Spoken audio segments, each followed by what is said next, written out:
Hello साथियों, मैं विनय सिंह गोरा आपका अपना यूट्यूब प्लेटफॉर्म अकेला तो पहल कर पर आप सभी का हार्दिक अभिनंदन एवं स्वागत करता। आज का जो अपना टॉपिक रहेगा वो राजस्थान के लोक देवताओं के बारे में रहेगा, क्योंकि कल हमने राजस्थान के जो लोक देवता थे के बारे में हम रामदेव जी के बारे में पढ़ा था। इसके बाद में हम गोगा जी के बारे में पढ़ेंगे। किसके बारे में पढ़ेंगे भाई? गोगा जी के बारे में पढ़ेंगे।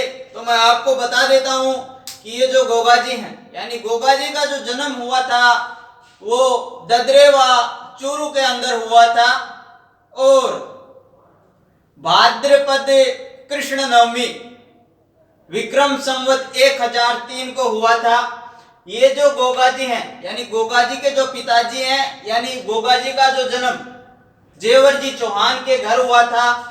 माता का नाम जो था वो बाछल दे था और पत्नी का जो नाम था वो केलम दे था। इसके बाद में जो हम बात करेंगे कि गोगा जी जो हैं, गोगा जी को गोरक्षक देवता कहते हैं, सांपों का देवता कहते हैं, साक्षात जहार पीर कहते हैं। ठीक है। इसके बाद में हम गोगा जी का जो मेला कहाँ बढ़ता है, किस जिले में बढ़ता है, दूरमेड़ी कहाँ है, शेष मेरड़ी कहाँ है, अन्य मंदिर कहाँ है, इनके बारे में हम चर्चा करेंगे। तो आज का जो अपना टॉपिक है वो गोगा जी से संबंधित है। तो मैं बता देता हूँ आपको गोगा जी के बारे में विस्तृत जानकारी देना चाहूंगा। यानी ये जो गोगा जी हैं, जन्म जो स्थान था वो ददरेवा चूरू में है। ठीक है। जन्म कब हुआ, यानी जन्म कब हुआ तो वो भाद्रपद कृष्ण नवमी विक्रम संवत 1003 को हुआ था। गोगा जी के जो पिताजी थे, यानी पिता का नाम जेवर जी चौहान, ठीक है भाई, माता का नाम बाछल दे था, पत्नी का नाम केलम दे था। क्या था भाई? केलम दे था।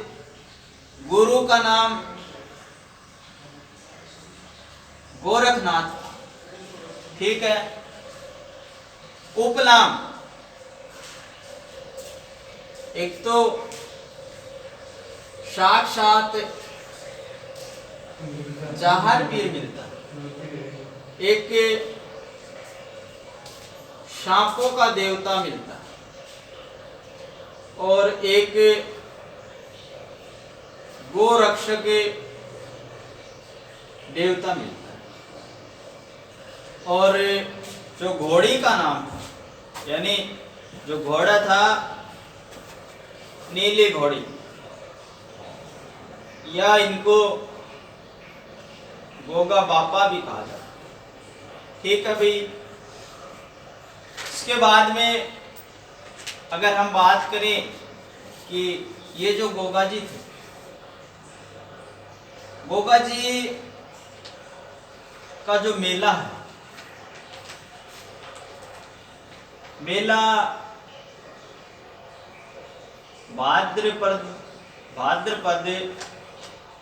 कृष्ण नवमी को बढ़ता है। ठीक है भाई।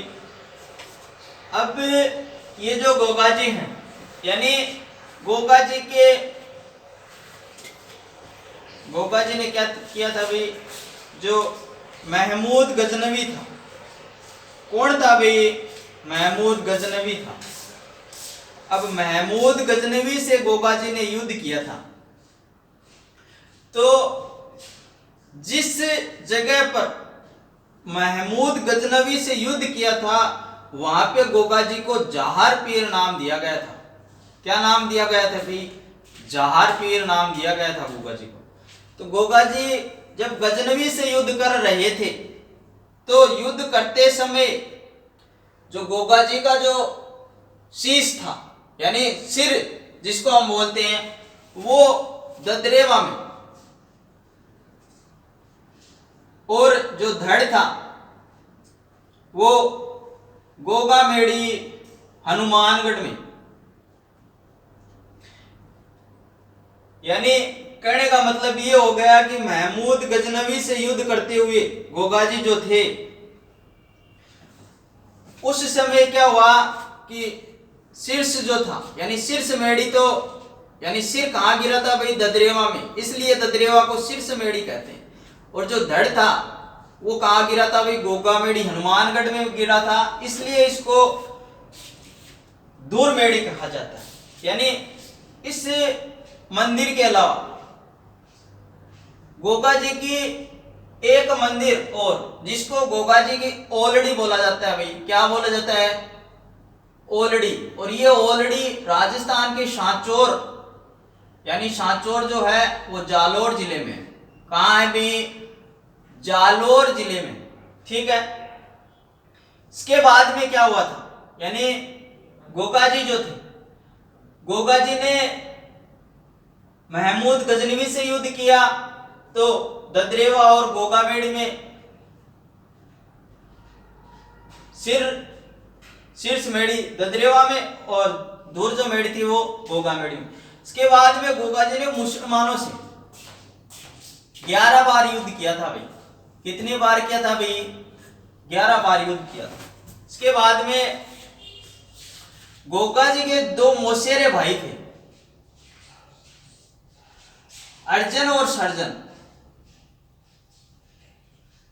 अर्जन और सर्जन यानी दयाल दयाश्री ख्यात के अनुसार ये बताते हैं कि गोगा जी जो थे वो अर्जन और सर्जन से लड़ते हुए वीर गति को प्राप्त हो गए थे। इसके बाद में जो गोगा जी का एक वाद्य यंत्र होता है, यानी जो भक्त हैं वो डैरू वाद्य यंत्र का प्रयोग करते हैं भाई। डैरू पता है कैसा होता है? डैरू ऐसा होता है, ऐसा होता है, ऐसा। ठीक है ना। इसके बाद में अगर हम गोगामेड़ी से कुछ और बातें करेंगे, क्योंकि ये जो गोगामेड़ी है यानी ये जो मंदिर है गोगा जी का, यहाँ पे ये जो मेला लगता है भाद्रपद कृष्ण नवमी को, तो इस जो मंदिर का जो निर्माण था यानी इस मंदिर का निर्माण, ये मंदिर है भाई, ये है वो, ये मंदिर है। ठीक है ना। तो इस मंदिर का जो निर्माण है वो फिरोज शाह तुगलक ने करवाया था। ठीक है ना। और इसका जो वर्तमान निर्माण वो महाराजा गंगा सिंह जी ने करवाया था।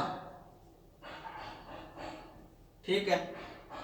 कि इस मंदिर का जो निर्माण था वो फिरोज शाह तुगलक ने करवाया था, वर्तमान निर्माण महाराजा गंगा सिंह जी ने करवाया था। ये जो मंदिर है इनकी जो आकृति मिलती है वो मकबरे नुमा मिलती है। कैसे मिलती है भाई? मकबरे नुमा आकृति मिलती है। और इस मंदिर के जो मुख्य दरवाजा हम जिसको बोलते हैं वहां पे बिस्मिल्लाह शब्द अंकित है। क्या शब्द अंकित है भाई? बिस्मिल्लाह शब्द अंकित है। इसके बाद में जो हिंदू लोग हैं वो गोगा जी को नागराज का अवतार मानते हैं भाई। किसका अवतार मानते हैं भाई? नागराज का अवतार मानते हैं। और मुस्लिम जो लोग हैं वो गोगा पीर का अवतार मानते हैं या गोगा पीर के रूप में इनकी पूजा करते हैं। तो गोगा जी को भी हिंदू और मुस्लिम यानी दोनों जो लोग हैं वो पूजते हैं। इसके बाद में अगर हम बात करें अगले जो लोक देवता हैं यानी गोगा जी जो थे उनके, अगर मैं आपको एक बार दोबारा रिवाइज करवा देता हूं। गोगा जी का जो जन्म हुआ था यानी गोगा जी का जो जन्म हुआ था वो ददरेवा चुरू के अंदर हुआ था। भाद्रपद कृष्ण पक्ष नवमी को हुआ था। विक्रम संवत 1003 को हुआ था। पिताजी का नाम जेवर जी चौहान था, माता का नाम बाछल दे था, पत्नी का नाम केलम दे था। पत्नी का नाम क्या था भाई? केलम दे था। दो मौसेरे भाई भी थे, अर्जुन और सर्जन, जिससे युद्ध करते हुए गोगा जी वीर गति को प्राप्त हुए थे। गोगा जी ने मुस्लिमों से भी 11 बार युद्ध किया था और गोगा जी ने जो महमूद गजनवी के साथ युद्ध किया था, तो गोगा जी का जो शीश था वो ददरेवा में गिरा था और जो धड़ था वो गोगामेड़ी में गिरा था। इसलिए शीर्ष मेड़ी जो है वो ददरेवा चूरू में स्थित है और जो धुर मेड़ी है यानी धुर मेड़ी गोगा मेड़ी हनुमानगढ़ जिले में स्थित है, जहां पर इनका मेला प्रतिवर्ष भाद्रपद कृष्ण पक्ष की नवमी को इनका मेला लगता है। और इनके जो भक्त हैं वो डेरू वाद्य यंत्र का प्रयोग करते हैं और इनका जो प्रतीक चिन्ह है वो पत्थर पर सर्प अंकित है। इनकी घोड़ी का नाम नीली घोड़ी था, जिन्हें गोगा बप्पा भी कहा जाता था। और गोगा जी के जो थान होते हैं, गोगा जी के जो गांवों में थान होते हैं वो खेजड़ी वृक्ष के नीचे होते हैं भाई। किस वृक्ष के नीचे होते हैं? खेजड़ी वृक्ष के नीचे होते हैं भाई। और ये जो खेजड़ी वृक्ष है यानी खेजड़ी वृक्ष के नीचे होने का मतलब ये हो गया कि जब ग्रामीण परिवार में जब लड़की की शादी की जाती है तो जो तोरण होता है यानी तोरण चढ़ाने की परंपरा होती है। ठीक है भाई। इसके बाद में जो हम बात करेंगे कि अगला जो हमारा लोक देवता आता है यानी गोगा जी के बारे में इतनी जानकारी है। इनके बाद में जो अपना लोक देवता आता है वो आएगा पाबूजी। तो पाबूजी जो है, पाबूजी का जो जन्म हुआ था यानी पाबूजी का जो जन्म हुआ था वो कब हुआ था? तो पाबूजी का जन्म 1239 ईस्वी में हुआ था। ठीक है, 13वीं सदी की बात है या 13वीं शताब्दी की बात है। पाबूजी का जन्म कोलूमंड फलोदी जोधपुर में हुआ था और धांधल जी राठौड़ के घर इनका जन्म हुआ था। माता का नाम कमला दे था, पत्नी का नाम सुप्यार दे था या फुल्लम दे था। ठीक है, एक भाई भी था बूढ़ो जी राठौड़, भतीजा था रूपनाथ जी। दो बहनें थी, एक का नाम सोनबाई था और एक का नाम पेमाबाई था। ये जो सोनबाई थी, इनका विवाह यानी इनका जो विवाह हुआ था वो हुआ था जायल के नरेश जिंदीराव खींचे के साथ हुआ था। यानी ये जो जायल नरेश जिंदीराव जो खींची थे ये पाबूजी के बहनोई थे और पाबूजी जो वीर गति को प्राप्त हुए थे यानी पाबूजी जिंदीराव खींची से युद्ध करते हुए ही देंचू गांव 1276 ईस्वी के अंदर वीर गति को प्राप्त हो गए थे, क्योंकि जो देवली चारण थी उनकी गायों को बचाया था। किसने भाई? पाबूजी ने। और पाबूजी जो थे राजस्थान में ऊंट पालक जो जाति है रायका या रब्बारी हम जिसको बोलते हैं उनके लिए भी प्रसिद्ध है, क्योंकि ऊंट लाने का जो श्रेय है वो पाबूजी को ही जाता है। और पाबूजी के जो अनुयायी हैं या जो रेबारी जाति के जो भोपे हैं वो क्या करते हैं कि जब ऊंट बीमार हो जाता है तो पाबूजी की आराधना में ही वो रावण हत्ता जो वाद्य यंत्र आता है उसकी सहायता से फड़ बांधते हैं। इसके बाद में पाबूजी के लिए एक वाद्य यंत्र का भी प्रयोग किया जाता है यानी मठ वाद्य यंत्र, और एक लोक नृत्य भी किया जाता है यानी थाली लोक नृत्य किया जाता है। इसके बाद में पाबूजी जो थे यानी पाबूजी को या पाबूजी के जो उपनाम मिलते हैं उनमें एक ऊंटों का देवता आता है, एक प्लेग रक्षक आता है, एक गायों का देवता आता है या गो रक्षक जिसे हम बोल सकते हैं, एक हाड़ फाड़ वाला देवता भी आता है। ठीक है भाई। तो इसके बाद हम पाबूजी महाराज की जो एक पाबूजी की जो जीवन पर प्रकाश डाला था यानी एक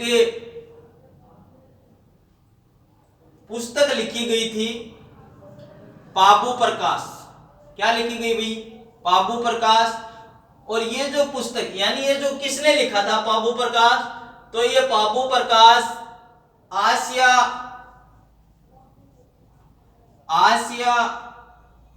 मेहड़ा जी ने लिखा था भाई। आसिया मेहड़ा जी ने लिखा था। ठीक है भाई। तो अब हम पाबू जी की विस्तृत चर्चा करते हैं। मैंने आपको बता दिया है, एक बार और बता देता हूं कि पाबू जी जो थे, पाबू जी जन्म किस जिले में होता है, यानी पाबू जी का जन्म जो होता है वो कोलूमंड फलोदी जोधपुर में होता है। जन्म कब हुआ भाई? 1 2 3 3 ने 3 गुणा करना कितना है 9 में, तो याद रखियो 1 2 3 3 3 9 1239 ईस्वी में जन्म हुआ था भाई। किनके घर हुआ, यानी पिताजी का क्या नाम था भाई? पिताजी जो थे वो धांधल जी राठौड़। क्या थे भाई? धांधल जी राठौड़ थे। माताजी कमला दे, पत्नी फुल्लम दे। क्या थे भाई? फुल्लम दे थे भाई। फुल्लम दे या सुप्यार दे। ठीक है ना?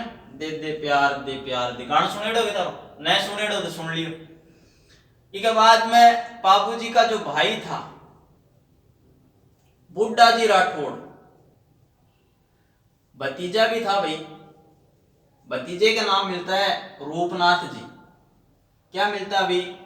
रूपनाथ जी नाम मिलता है। अब पापू जी के 2 बहन थी। क्या थी भाई?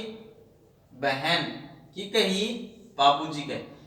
एक को नाम हो पेमाबाई, ठीक है ना, और एक को नाम हो सोनबाई। क्योंकि ये जो सोनबाई थी इनकी शादी हुई थी जायल के नरेश जिंदीराव खींची के साथ है। ठीक है भाई। इसके बाद में ये जो पाबू जी की जो